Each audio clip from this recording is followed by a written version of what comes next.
promise that it will come back? No. And if you do, you will not be the same. My name is Bilbo Baggins. Bagginses. Butches and Bagginses.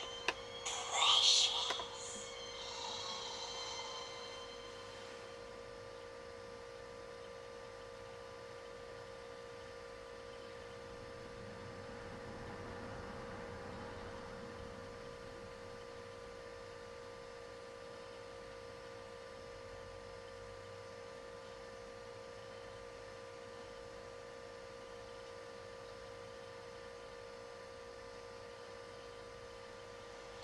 Thank you for joining us here at Ford Studios. I'm G. Brophy. I play Nori in the Hobbit films.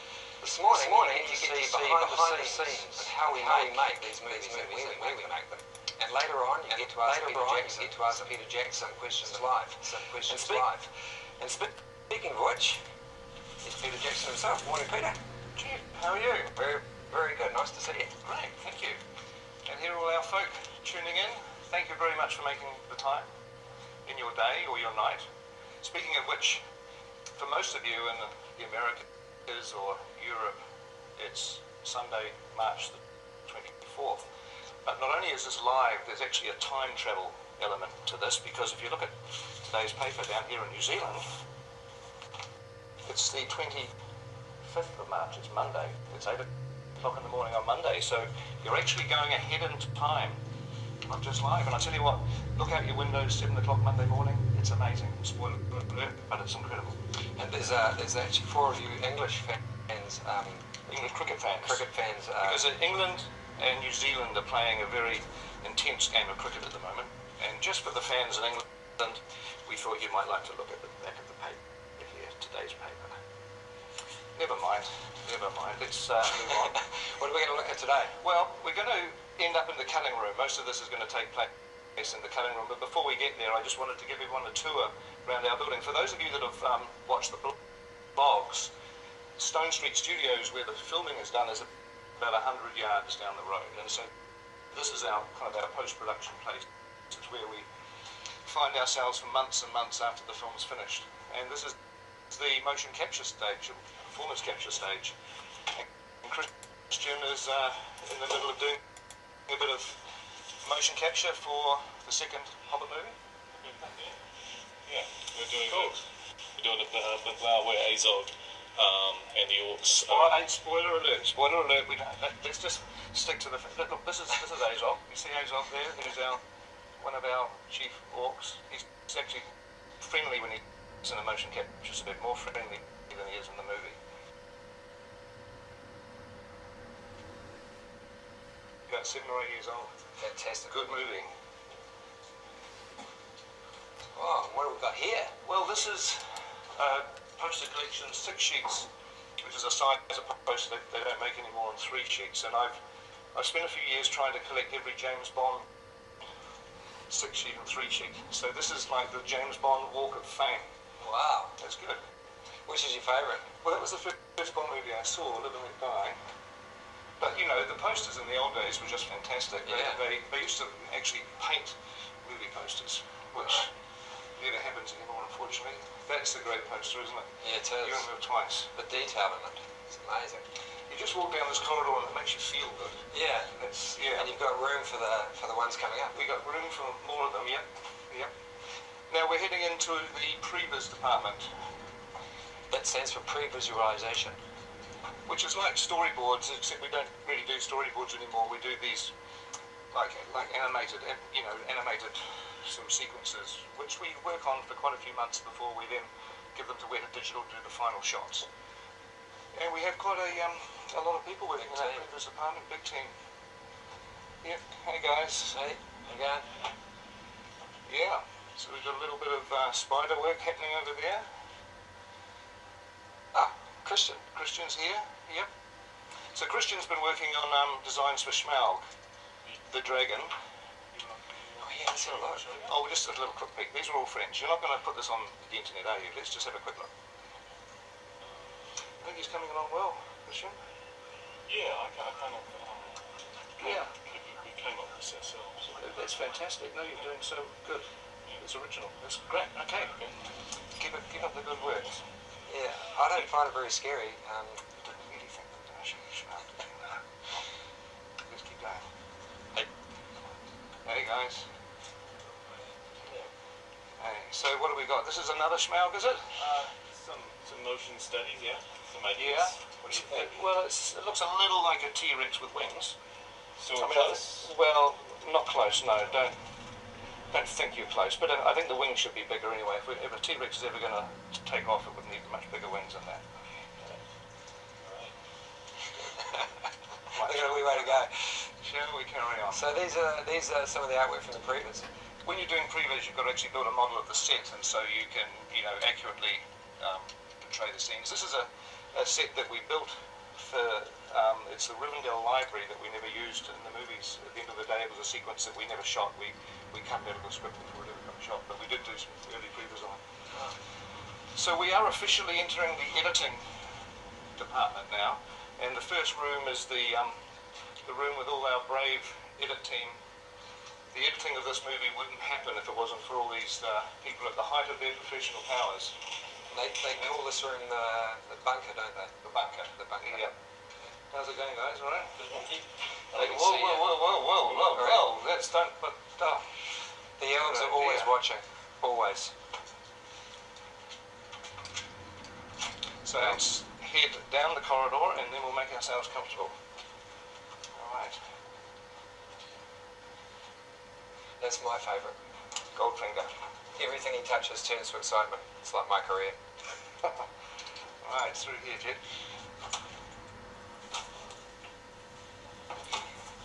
Here we are. This is the editing room. Wow. Yep. It's always a bit strange because, when we're shooting a movie, we're dealing with 200 or 300 people on set.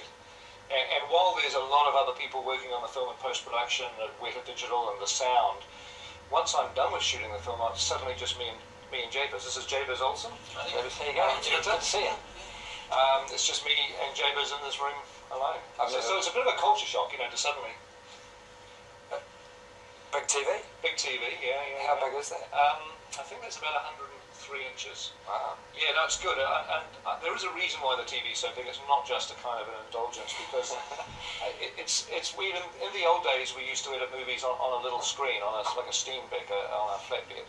Yeah. And it was strange because you spend months editing the movie on a screen this size, and then when you finally projected it in a cinema, which you do once you've done your cut, you always had to go back and change the cut, because the difference, just the rhythms and the pacing between the small screen and the big screen was strange. It was unexpected, and so having as big a screen as possible, like literally the biggest screen we could find to cut on, is actually giving us the best sense we can of what it's going to be like in a cinema. Right, so this is more like the end result. Yeah, it's so much better than cutting on a monitor size screen. So it's good, and I've got my poster. This was on my bedroom wall when I was a kid. Really? Yeah. This actual poster? Yeah. Have you got a copy of the movie? I do, yeah. No, it's okay, but it wasn't really about the movie. The dinosaurs were cool and Raquel Welch was cool. When you're a teenage boy, that's a very good poster to have on the wall. Indeed. Yes. Anyway, so we're going to just, before we get started, we've got questions that we're looking forward to answering, and a few bits and pieces, a few surprise guests coming on. But I thought I'd just give everyone a little sense of what we do in the cutting room, because when people are editing a movie, it's a little bit mysterious, and I thought it would be fun for Jabez and I to just walk you through, because you were in the scene. We shot this about a year ago, didn't we? Yeah, we did. Yeah, April last year. And it's a scene. It's a very just going to have a little piece of a scene where Bard is taking the dwarves across the lake towards Lake Town. Their first time that they're into Lake Town, they're with Bard. He's collected these barrels at the river. For those of you that have read The Hobbit, you'll kind of know whereabouts in the story we are. And for those that haven't, you can look forward to it in December. But I just wanted to give you a sense of how we kind of put these scenes together here in the climax. What we do every day for months and months and months. It takes months to edit. Yeah. We tend to shoot quite a bit of footage, Jim. We do, yeah. Which is great, actually. I enjoy that part.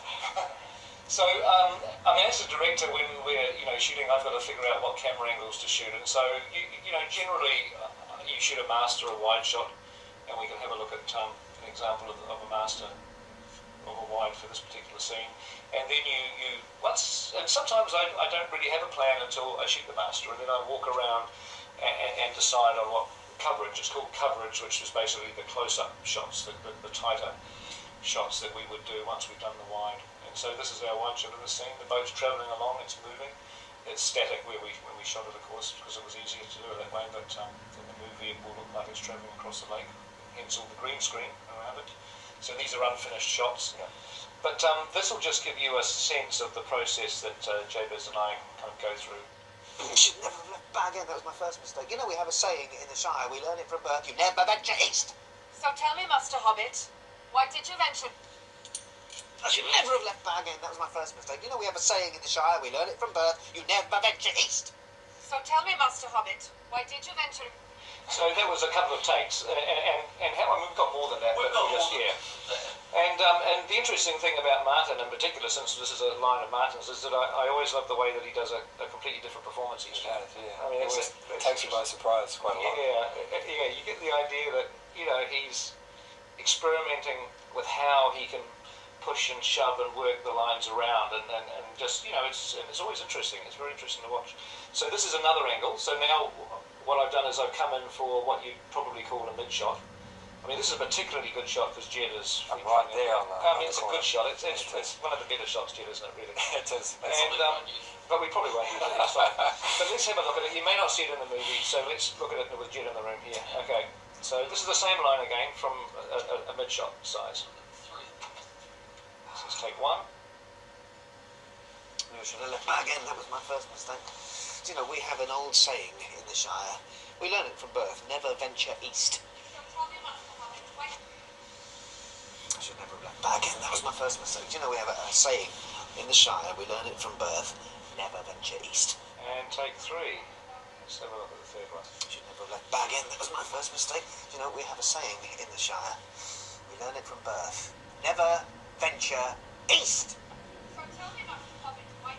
Yeah, you can sort of see it's great. I mean, Martin just gives you all these choices. Yeah. Interesting too, because on the wider shot, Martin's performance, which tends to happen with many actors, performance a little bit bigger because the camera's further away, and then as you bring the camera closer in, I think there's a natural instinct to play it Draw smaller. the audience in. Yeah, to draw the audience in. So it's interesting. Also, the first time you do it, when you're doing the wide shot, you're not really sure how the scene's going to go because you're mapping it It's out. almost like a rehearsal, isn't it? Yeah, You're but literally... that's if you shoot the wide shots first. Yeah, which we usually try to. I mean, normal practice in a movie is you'd shoot your wide shots first, almost like a rehearsal. And you just do as many takes as you need to get it working and to give you the pieces of the wide you might want to use.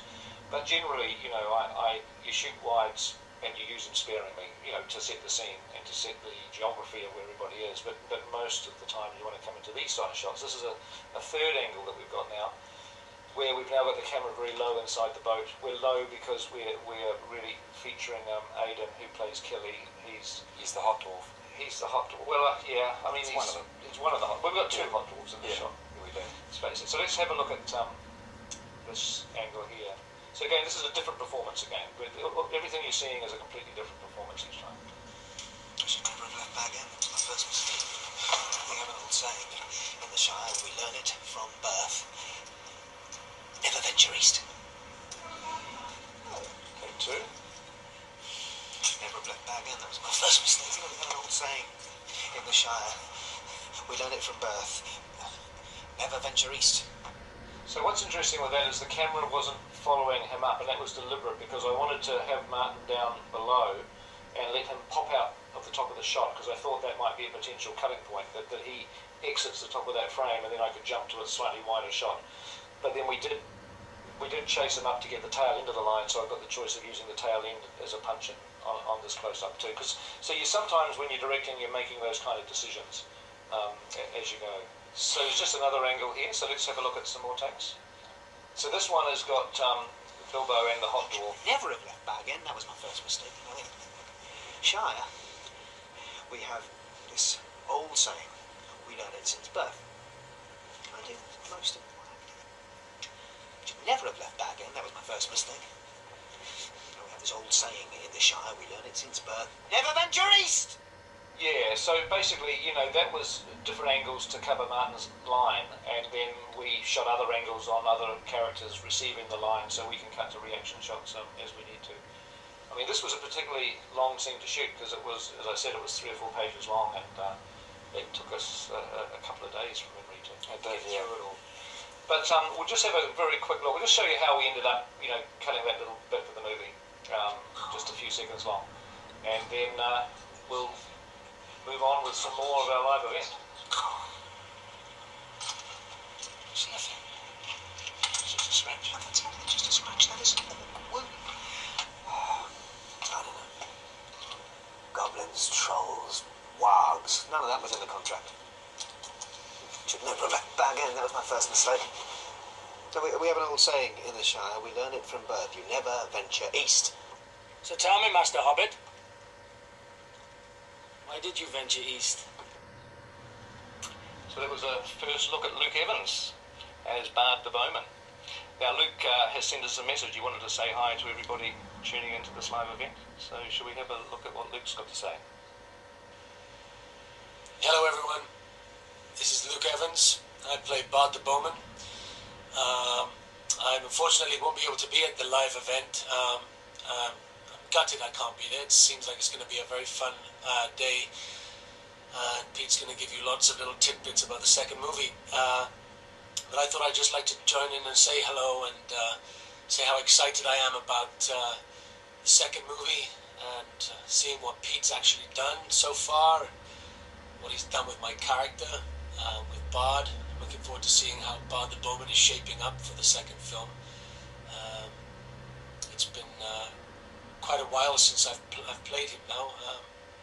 Last August was the last time, so I'm looking forward to coming back in June when I get to put on the costume and the hair and the character and jump back into Middle-earth, which I've missed quite a lot. So have a great day, and just say hi to Pete. Look forward to seeing you again soon, my friend, and hello to all the fans, the One-Ringers, the Hobbiteers, and whatever else you want to call yourself. You're all fabulous. Love your work. Bye. Bye, Luke. Great. Yeah. So you're gonna tell him he's not in the movie anymore? He's absolutely in the movie, Jed. He couldn't lose Luke. He's fantastic. He's one of the really cool things in the second film. Yeah, he is. Mind you, there might be the odd dwarf who's expendable, depending on behaviour. There are a lot of them. There are a lot of them, yeah. Yeah. Well, I actually wanted to remind the viewers right now that we do have a hashtag on the screen now. It's #AskPeterLive, and be sure to send in your questions to Peter using the hashtag, and we will be answering those live later on in the show.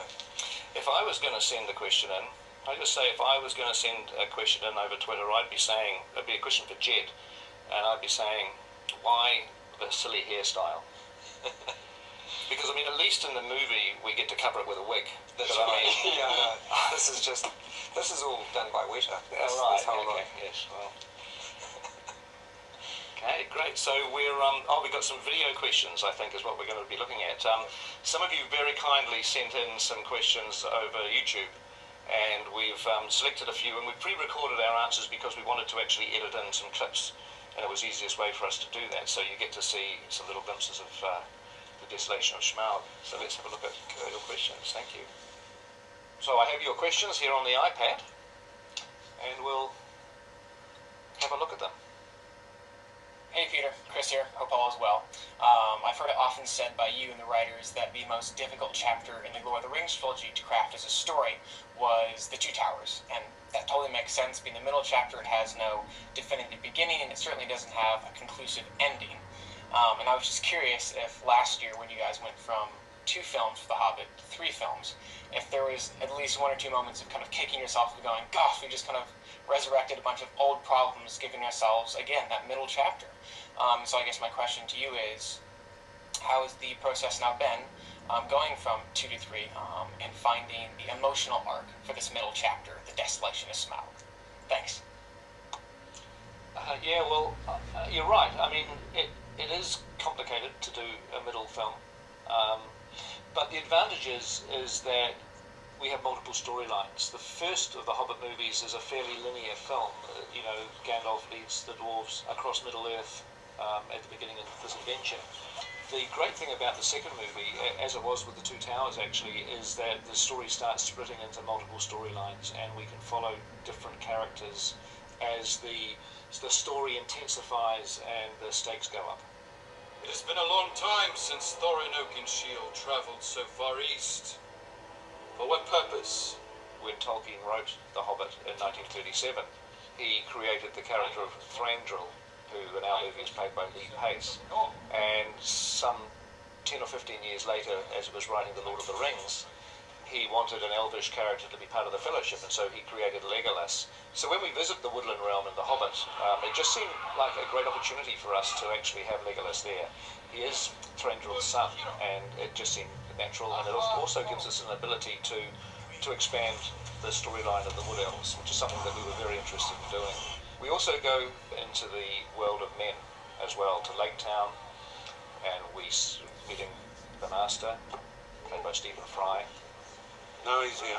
He's here. The Master. Alfred, his manservant. The Master of Lake Town is a rather political figure. In terms of the storyline, he does present an obstacle to the dwarves. I have seen dwarves, sire. Dwarves! I gave no permission for dwarves to enter the city. So he's a valuable character to have, and Stephen Fry just seemed like a natural to us. I'm suave, debonair, almost unutterably handsome. Somebody has to take over the mantle from Orlando Bloom as the most desirable figure to be in a Tolkien adaptation. There is a lot of ironic humour, a satirical kind of edge to the Master in the way that he is in the book, actually, that Tolkien wrote, plus we certainly use that tone in the film. But rather than just talk about the Master, why don't we actually hear from the man himself? Stephen. Hello, this is Stephen Fry here. I play the Master of Lake Town in The Hobbit 2, The Desolation of Smaug. I can't tell you what a sorrow it is for me not to be in New Zealand at the moment. In fact, as we speak, England is decimating the New Zealand cricket side, but that's irrelevant. That's not the reason I would want to be in New Zealand, although it is good enough. I'd want to be in New Zealand because it's a lovely place to be, but mostly because I just loved working on The Hobbit.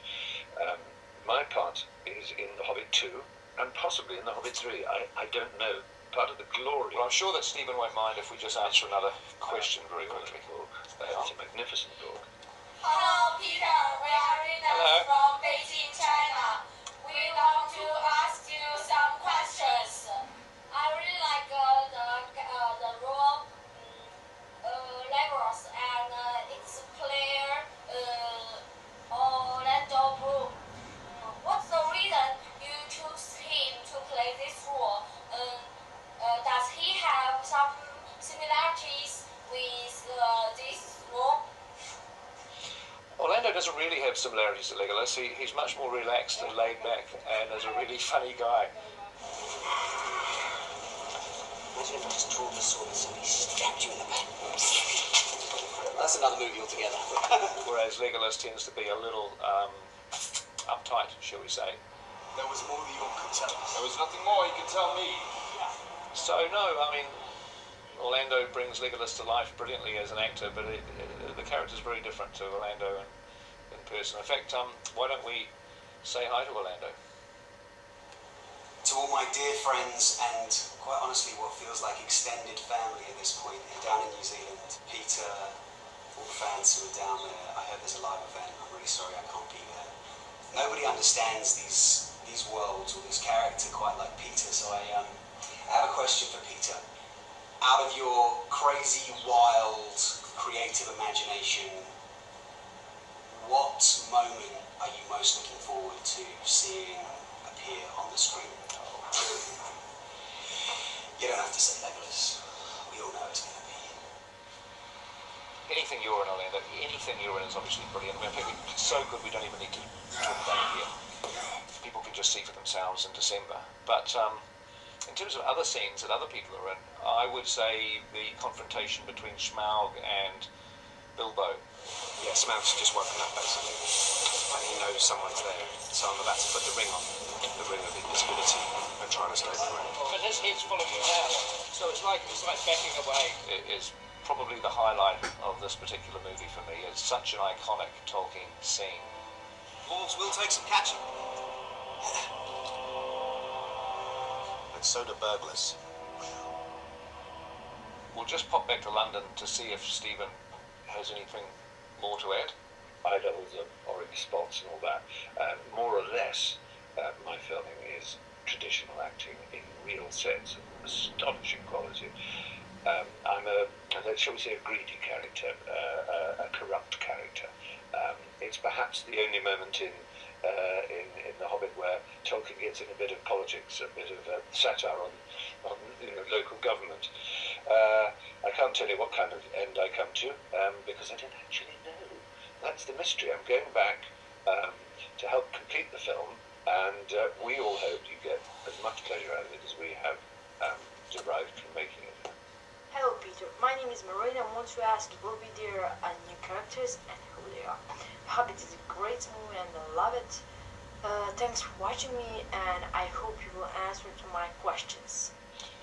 Yeah, well, I mean, The Hobbit has a lot of new characters that appear in the second movie, The Desolation of Smaug. Thranduil, who we saw very briefly in the prologue of Unexpected Journey. Luke Evans as Bard the Bowman. To all those brilliant fans, and I know there's millions of you, I'm Bard the Bowman. I'm part of the family now, and I'm very glad to be here. Luke is an absolutely terrific actor, and he has created a character with a sense of enigma about him. He has a kind of almost a Robin Hoodish kind of mystery, slightly shady background. That would get you killed. We're having a lot of fun. We're having a lot of fun with that character, not really knowing whether he is a good guy or a bad guy. Sorry! But in terms of a new character, if you literally want to say a new character, in other words, a character that doesn't even appear in Tolkien's book, we have created an elvish character, female character, called Tauriel. And Tauriel is like a bodyguard of Thranduil's. She's part of the elven, the woodland guard, we call them. And they're not the high elves, they're a more lowly form of elf. And she certainly hasn't got the status of, say, Legolas, who's the king's son. And Evangeline Lilly plays Tauriel. And we're quite excited about the storyline that we have created for Tauriel.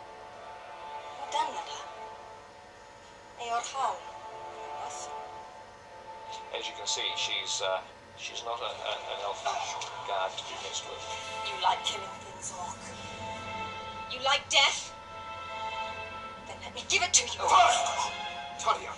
We have one last question, so let's have a look at that. Hi, Mr. Jackson. I'm Francisco. I'm Nico. And I'm Gary. And we're your biggest lot of fans from Brazil. We recently moved to Brazil, and Lauder has been in our family for many years. My older brother and sister were huge Lauder fans. They went to the premieres in your first movies of Lord of the Rings, The Fellowship of the Ring, and The Return of the King. Today we have a question for you, and our question is, what is your favorite Lord of the Rings or Hobbit weapon? Ours, you can see here, is Glowing and Gimli's battle axe, or throwing axe, all of his axes. And, yeah, well, it was an honor speaking with you. I hope you can answer our question. Bye. Bye. Sure, love to answer your question. Just happen to have my favourite Lord of the Rings weapon here. There it is. It's Theoden's sword from Two Towers and Return of the King. Theoden, played by Bernard Hill. And I just love the design of it. I love the fact that it's got sort of horses, very much the culture of Rohan. It's based on a almost like a Viking sword, or Anglo-Saxon, early Anglo-Saxon sword, which is how the world of Rohan was really designed in the movies. And it's very, very heavy. Oh, I mean, this is a real sword. It's steel and brass, and it feels good. It's actually very heavy. You'd be surprised at how heavy it is. Obviously, when we're doing fight scenes, we usually create a much more lightweight version of the sword for the actors to use. You wouldn't want anybody, a stuntman or anybody, to get hit by this thing. It is like a real sword, a real weapon made of steel. But look, thank you very much for submitting those questions. It was a lot of fun. And should we just pop back to London and see how Stephen's going? Our goers are devoted to the Lord of the Rings trilogy and to the first of the Hobbit, so we have a lot to, a lot to live up to. And I hope we do, and I hope it gives you pleasure and some comedy, as well as the sheer delight of the human spirit that shines out of these stories. It is one of the great paradoxes of fantasy, that it's through fantasy that humanity shines out, not through realism. Anyway, I've probably talked far too much. I just want to send all my love, and I'm sorry I can't be at Peter's side doing this very special DVD extra. Much love. Sorry about that, Stephen. I love you, but honestly, you can't expect to make those comments about the New Zealand cricket team and get away unscathed. Right. Well, we have our first Twitter question on screen right now, and it is, Mr. Jackson, during the film process, how difficult is it to stay on track of plans? It can be very difficult. I mean, staying on schedule and obviously on budget is incredibly important. There's nothing more stressful than going over budget on a movie. But sometimes you don't have any control in it, particularly with weather. If we're filming outside, and especially if you're in a remote location and it happens to be pouring with rain, there's not a lot we can do about it. I mean, we didn't have a lot of that on this film, did we? Once or twice. We had that 2 days at the end of location that we had to go back and do. Yeah. We were flooded out of Nelson. Yeah, we had to leave Nelson, which is actually a location that appears in the Desolation of Smaug, where the dwarves are going down the river in barrels, and we had the police show up on set telling us that there was a flood warning, that there was a torrential storm about to hit us, and so we literally had to get everything out of there about 2 days ahead of when we planned to. So those things are stressful, but what I do in the morning is as I show up, I look at the script, what we have to film that day. I rehearse with the cast is the first thing we do on a day's shooting, and then you literally plan out how many shots you can do that day. And it depends on how difficult the shots are and how difficult the scene is. It can vary the number of camera angles you can get in a particular day. Some days it's as little as 6 or 7. Other days it can be 12 or 14. And so you kind of know, and you sit there and you plan it, and you actually just plot your way through the day to try to get to the end of it. But yeah. It's one of the most stressful things about filmmaking.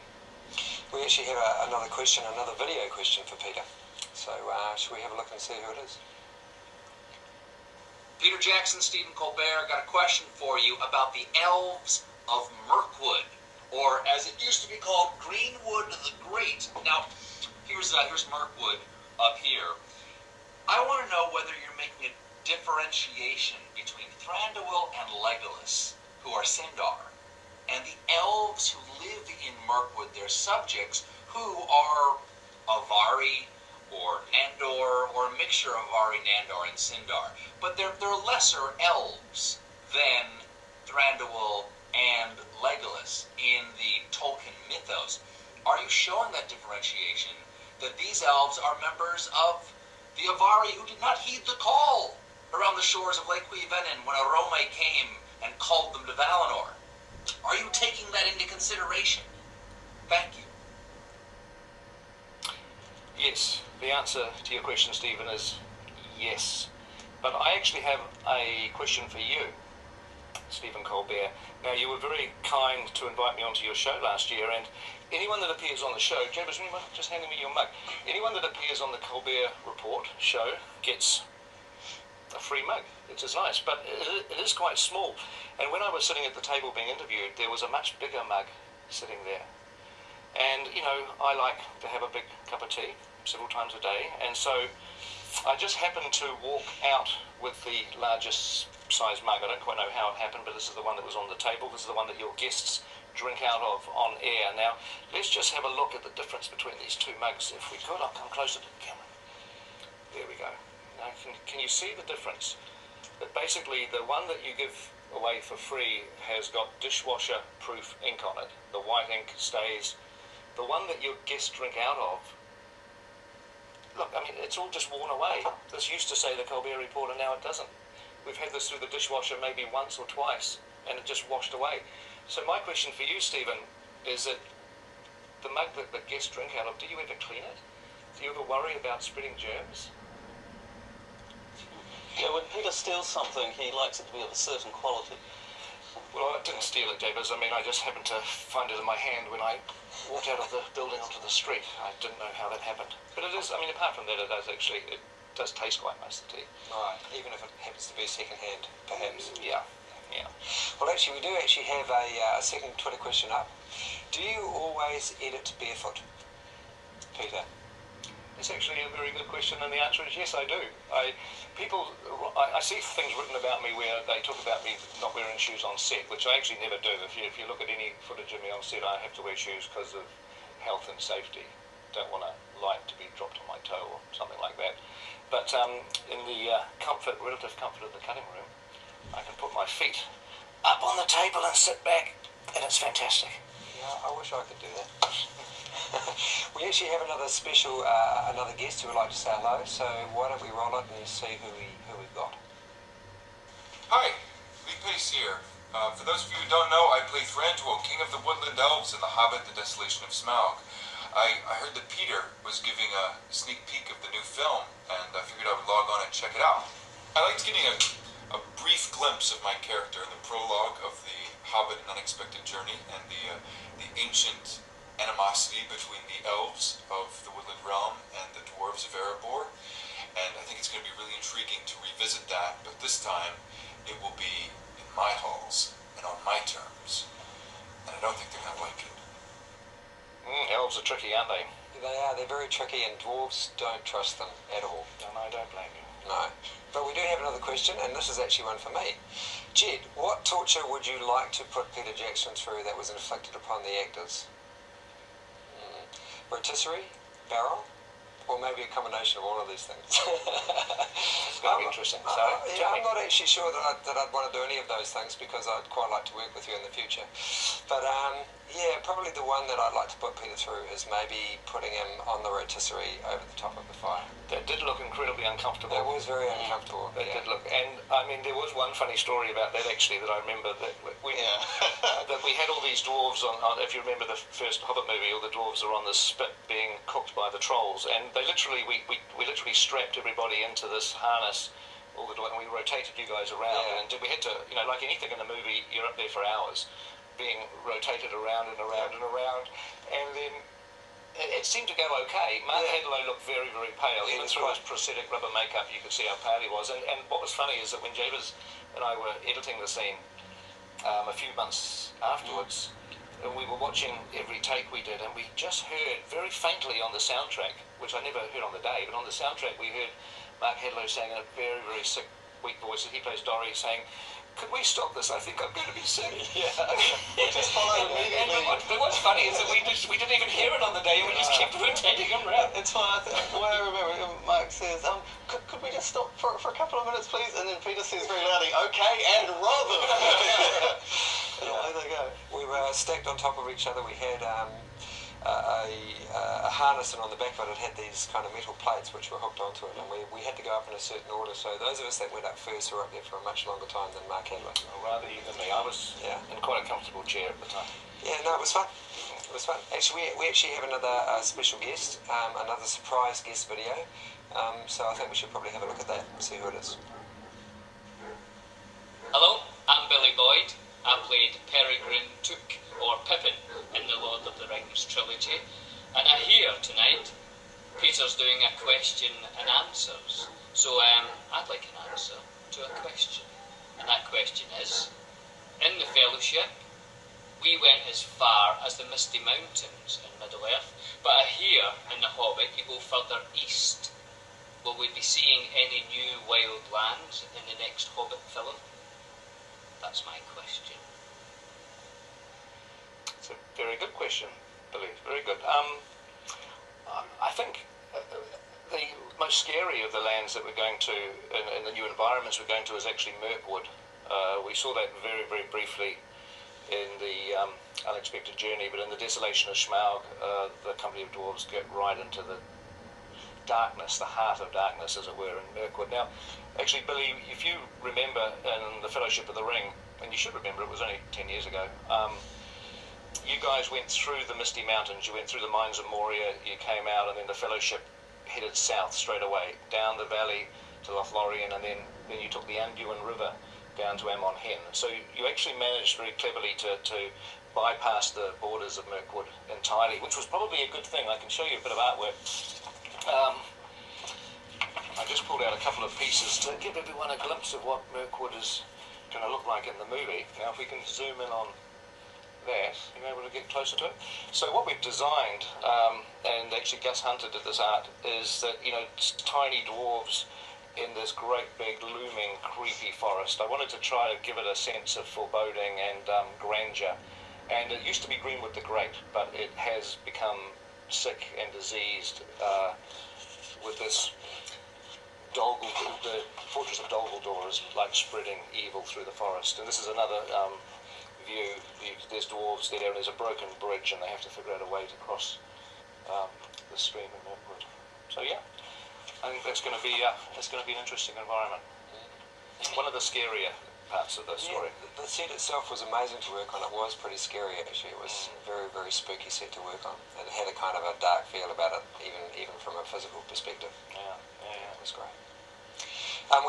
We have another question from a special cast guest, and I think we should cut to that and have a look and see who it is. When I was working on my ADR, Philippa was naughty enough to show me the unfinished mock-up of Thranduil's realm. And it looked insanely cool, but of course it didn't have any of the amazing Peter Jackson love put into it. And so I'm wondering if, Peter, you can verbally give us a glimpse into what your vision and your take on Thranduil's realm will be.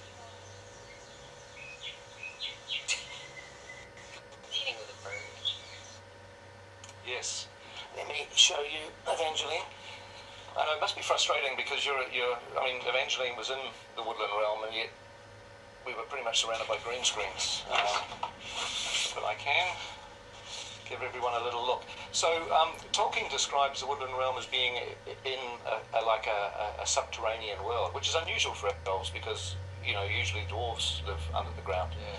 But nonetheless, that's what we've done, and this is a piece of artwork that John Howe did for us. We can have a look at that. It's the entrance to the Woodland realm, and it's a bridge, a narrow bridge that goes over a raging river, and then you enter this elvish kingdom through this door. We wanted to make it seem like it's very defensive, that impregnable. This is really the only way to get into this kingdom. And then once you're inside,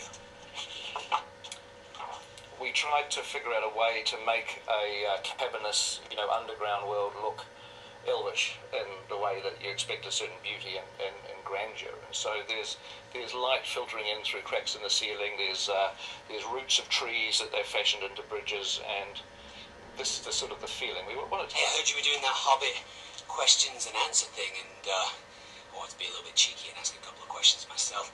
First one, what's the best Peter Jackson rumour you've heard that isn't true?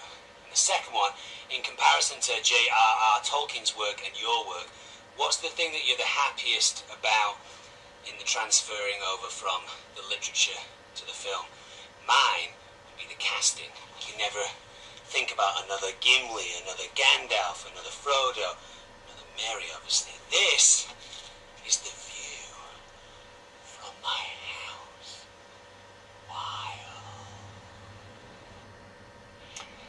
Hey, Don, thank you. Your question, the rumour question, the craziest rumour. Well, the one that I think has made me laugh the most was just after Lord of the Rings, and there was a rumour going around Wellington that was pretty strong, because several people came up to me and said, "Is this really true? Is this really true?" Like they believed it. Is that in order to avoid paying tax, I was going to move my entire family onto a ship and live outside of the New Zealand economic zone, outside the 12 miles away from the coast, and sort of live my life on a ship to avoid paying tax. Apart from being seasick, I'm badly seasick. I'm very happy to live on land and very happy to pay tax. So that was kind of a funny rumour. No one gets away. I guess somebody starts these things and then they just.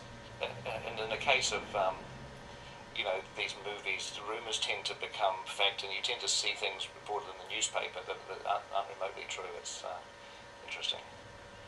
The world we live in. Indeed. Well, we do have another Twitter question now, and the question is, will the necromancer play a larger role in the plot of the Desolation of Smaug than it did in the first film? The answer is yes. That's all I'm saying. Dun, dun, dun. Very concise. Well, I heard we actually have an extra special treat for our viewers. Do you know what that is? Yeah. I hope I know what it is. Yes, look, I wanted to make sure that we didn't wrap out of this live event without giving people a little look at the movie. Can't show you the trailer yet. The trailer is still being made as we speak. Visual effects are being done, and if you look, you can look for the trailer this summer. Films that I'm sure, no doubt, most of you will go and see this summer. You're bound to see our trailer. But at the moment, with the film, being edited, we're literally cutting it together. We're limited on what we can actually show, but we do have a sequence which Jodis and I have worked on that we thought would be fun to show. It needs a little setting up. It's part of the kind of the appendices that Tolkien wrote, and it's part of the expansion of the Hobbit that we're doing. It's not in the actual Hobbit book itself, but it is building on the storyline actually of the Necromancer and Dol Guldur, which we just talked about. If you remember Galadriel in the Unexpected Journey, and she was commenting on the Morgul blade that Radagast had recovered from Dol Guldur, and she talks about it belonging to the king of Angmar, who was buried in the High Fells, which is a mountainous range in Rudar. So in the Desolation of Smaug, Gandalf goes to the High Fells to investigate how this blade may have got out into the world. The High Fells are the tombs where the 9 kings of men were buried. So should we just have a look at a little clip from the movie?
You can find out what happens next. It's a little mystery that Gandalf is following in the Desolation of Smaug. great scene. Hey, so Jed, thank you very much for Thank you, Peter. helping me get through this. You're welcome. Javis, thank you. And I wanted to thank the fans and, of course, Peter for taking your time out of your busy schedule editing the film to be with us. Great.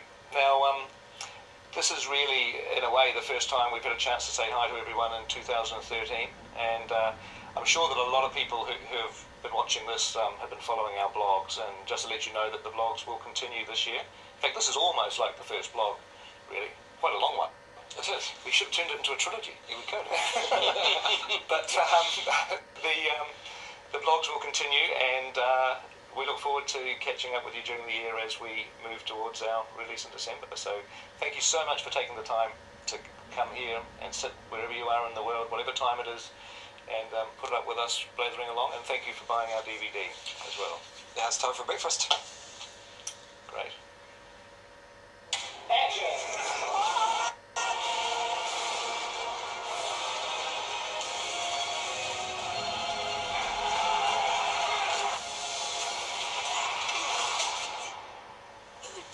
Such a foul place. No one. You will see more of Middle-earth than you've ever seen before.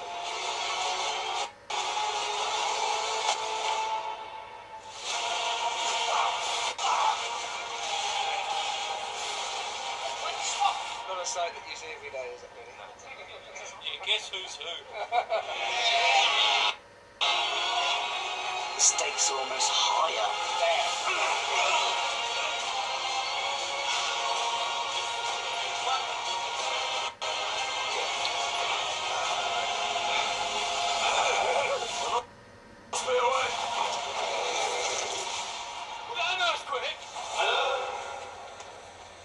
We are the dwarves of Erebor. We have come to reclaim our homeland.